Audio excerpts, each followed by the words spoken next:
고려신학대학원 이성호 교수님을 모시고 함께 한국교회 문제와 희망을 이야기 나누고자 합니다.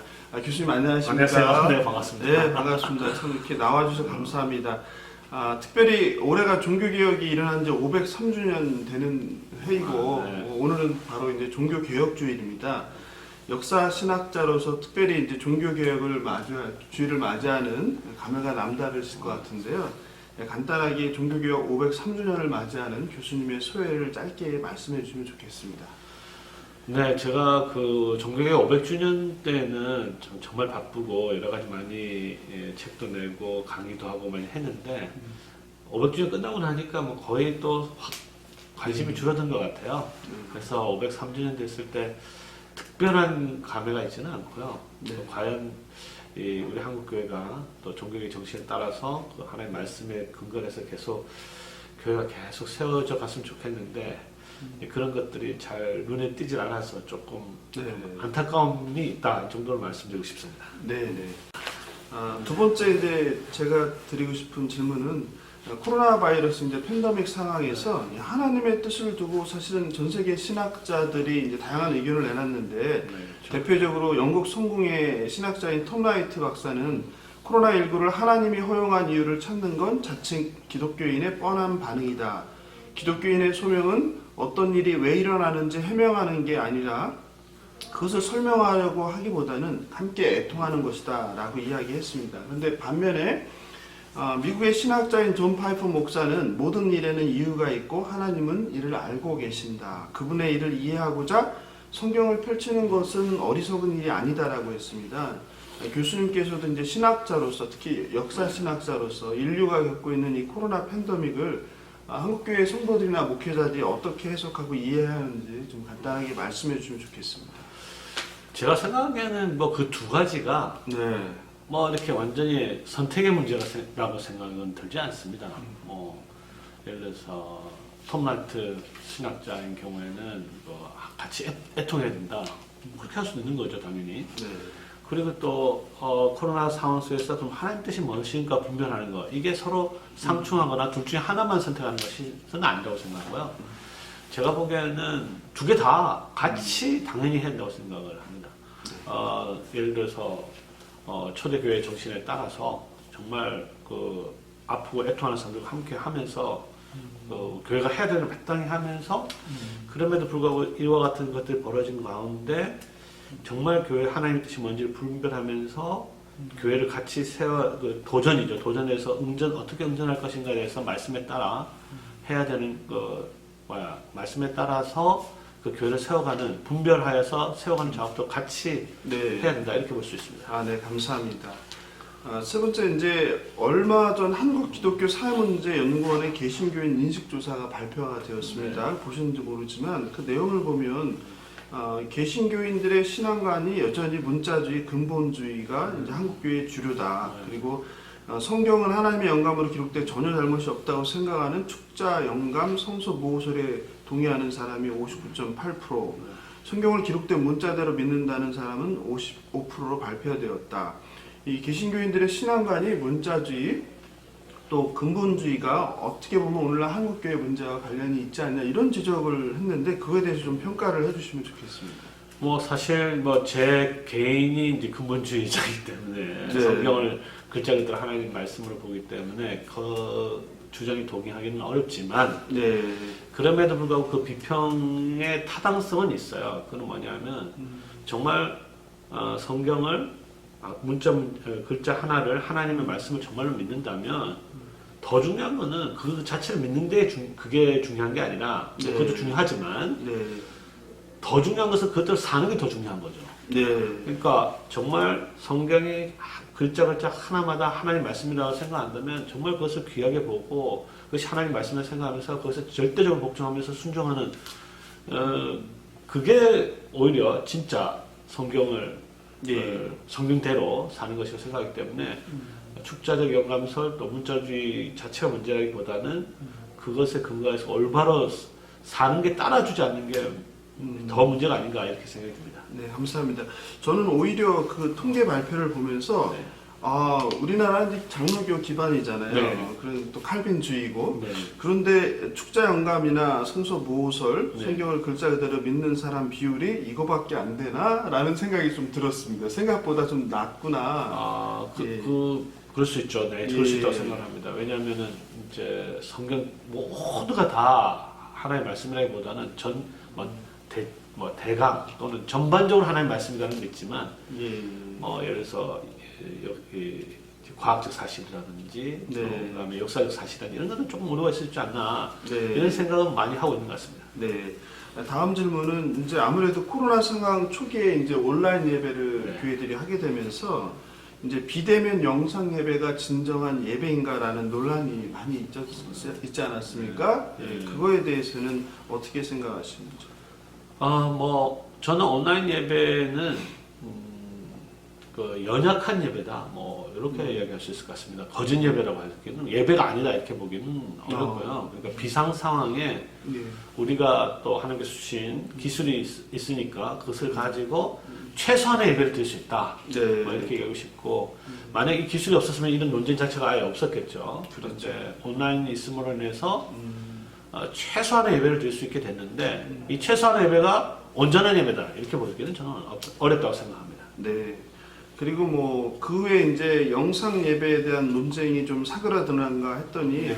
부활절 주음회에서 그번에는 이제 온라인 성찬에 대한 논쟁도 있었거든요. 그렇죠. 그래서 온라인으로 성찬을 하는 교회도 있었고 그것은 신학적으로 그르다 이런 논쟁도 있었는데 그거에 대해서도 한 말씀 해주시면 좋겠습니다. 저는 온라인 성찬이라는 것은 이제 성찬의 방식이잖아요. 네. 방식에 대한 관심인데, 저는 이걸 통해서 더 중요한 것은 본질에 대한 관심이 더 있어야 된다고 생각하는데, 그건 뭐냐면 결국 이 문제에 대한 답은 성찬을 무엇으로 보느냐, 성찬의 본질을 어떻게 이해하느냐의 질문과 아주 밀접한 관계가 있는데, 이렇게 이야기하면 훨씬 더 여기에 대해서 전부 다 세세하게 이야기하면은 네. 너무 많지만, 네. 어쨌든 성찬을 그래서 로마 카톨릭적으로 볼 수도 있고 루터파적으로 볼 수도 있고 또 그냥 일반 복음주의적으로 이해할 수도 있고, 아니면 개혁파의 이해에 따라서 은혜의 수단이고 표와 인으로서 이해를 한다면 그와 같은 이해에 따라서 이 온라인 성찬에 대한 답이 나와 있기 때문에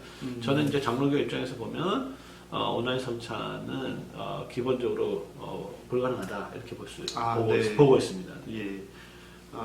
최근에는 또 이제 비대면 영상 예배가 아무래도 장기화되고 그리고 코로나 전후로 회복하는 것은 불가하지 않느냐 이런 이야기들이 나오면서 온라인 교회 설립에 대한 이야기도 조금씩 들려오고 있습니다. 실제로 외국에는 몇 해 전에 이미 온라인 교회가 활성화된 것도 미국에 있는 걸로 알고 있습니다. 교수님께서는 이 온라인 교회에 대해서는 어떤 생각을 갖고 계신지? 그것도 아까 말씀드렸지만 이제 이머전시 상황에서는 좀 가능하다고 봅니다. 네. 이머전시 상황, 지금 이머전시 상황이고 또 그것을 통해서 교회를 사전 작업이라 할까요? 그러니까 결국 원래 그렇죠. 그러니까 실제로 교회가 설립되기 전에 흩어져 있는 성도들을 복음을 전해서 가지다가 결국은 계속 갈 수는 없다고 보고요. 그거는 바람직하지 않다고 생각합니다. 그런데 이것을 임시적인 토대를 가지고 앞으로 대면 예배 아니면 뭡니까? 실질적 교회로 가야 된다고 보는 거죠. 네. 얼마 전 교단 총회가 다 끝났는데 교단 총회를 통해서 교인 수가 상당히 많이 감소하는 발표가 나기도 했습니다. 안 그래도 이제 전체적으로 한국 교회가 교세가 줄어가고 위기라고 하는데 코로나 팬데믹으로 인해서 그 속도가 가속화되고 있다라고 이제 다들 평가합니다. 교수님께서 보시기에 한국 교회 현재 상황에서 이제 가장 큰 문제가 뭐라고 생각하는지 좀 말씀을 해주시면 좋겠습니다. 이제 전반적으로 교회가 쇠퇴하는 것은 기정사실이죠. 그럼에도 불구하고 또 성장하는 교회는 또 성장을 또 하고 있단 말이에요. 네. 그렇기 때문에 모든 교회가 다 쇠퇴하는 건 아니니까. 그럼에도 불구하고 그러면 성장하는 교회는 어떤 면에서 성장하느냐 했을 때 저는 이제 결국은 가장 핵심적인 요소는 목회자 역량이라고 생각합니다. 목회자 목회자 역량이라고 생각하고 리더십이라고 생각하고 또 그분의 헌신도 또 무엇보다 하나님의 말씀에 대한 충실함.